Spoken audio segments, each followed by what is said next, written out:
पहा झाले पुरे 1 वर्ष, होतो वर्षाने एकदाच हर्ष,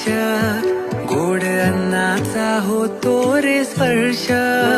घ्यावा जाणून हा परमर्श. पुऱ्या वर्षाची साऱ्या दुःखाची वाचावी कशी मी गाथा, बाप्पा मोरया रे, बाप्पा मोरया रे, चरणी ठेवी तो माथा, बाप्पा मोरया रे, बाप्पा